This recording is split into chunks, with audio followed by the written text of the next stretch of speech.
Guy Security, and I'm here to talk about the access control that's here at Buena Park, Orchard View. These Brevo access card readers are located majority of the perimeter of the site. We'll get started with it. Once you swipe it, you hear it click both at the card reader and at your door. You'll see that the LED will turn from red to green, giving you access. Once it gives you access, it gives you like 15 seconds minimum to give you time to open the door. If there's any issues with these, there's a screw right here you can remove down. You can take it off. I know the most common issues is when wires end up tending to get loose.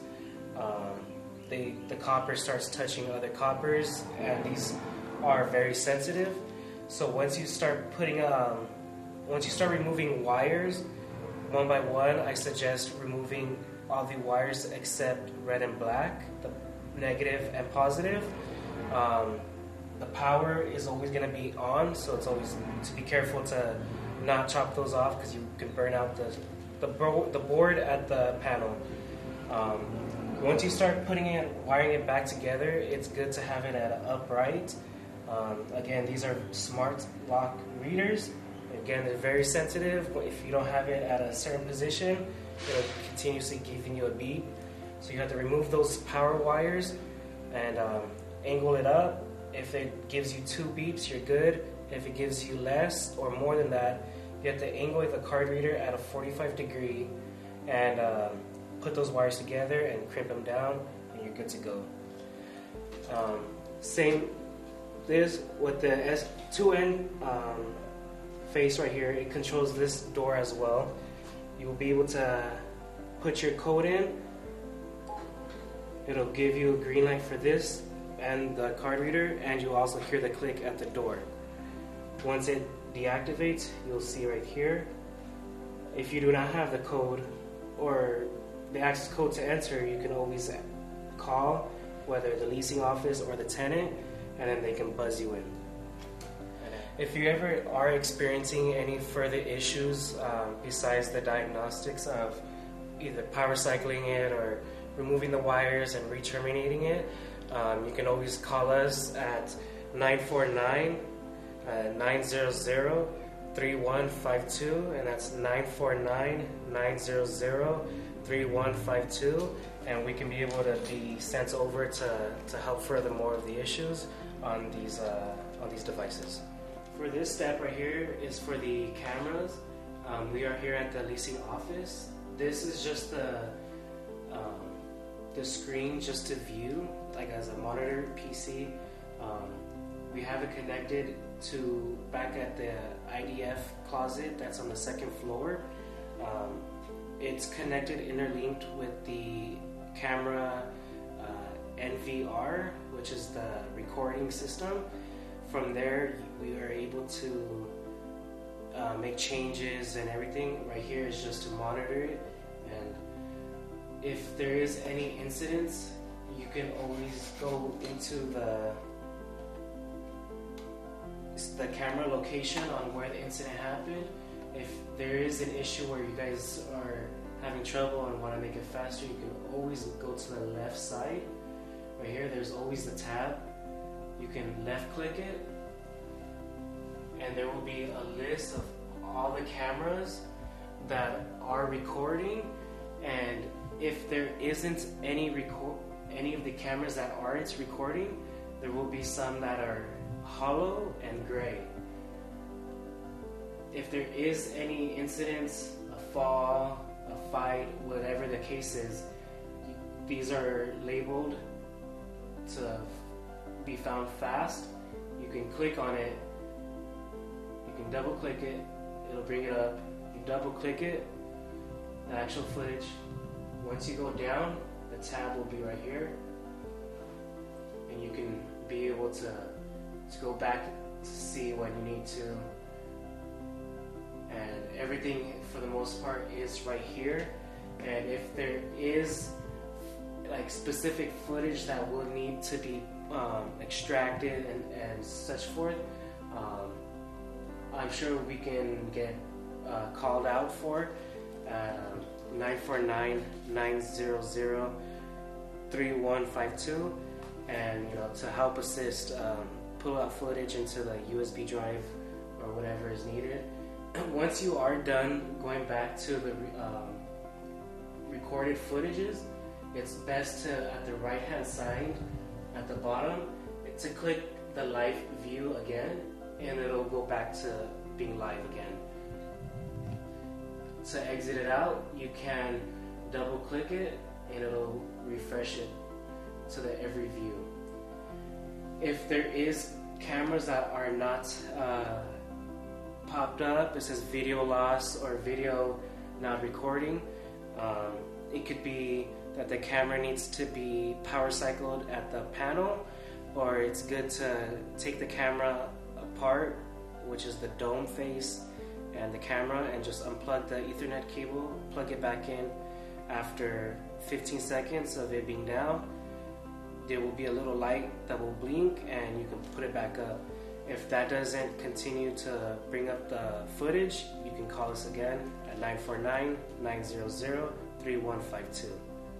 For this part, it's the APs. With these ones, they're more easier to assist. To verify that they are working or at least powered on, they do have a blue LED. If there is any issues to come by, power outage or whatever happened, right here you can twist and you can hear a unlock. All you would have to do is unplug the Cat 6 for 10 to 15 seconds. You plug it back in, it'll blink lights like a heartbeat until it gets brought back up. If there is power but there's still no issues, it could be multiple things. Either the device itself is bad, or the wire is messed up or not plugged in correctly.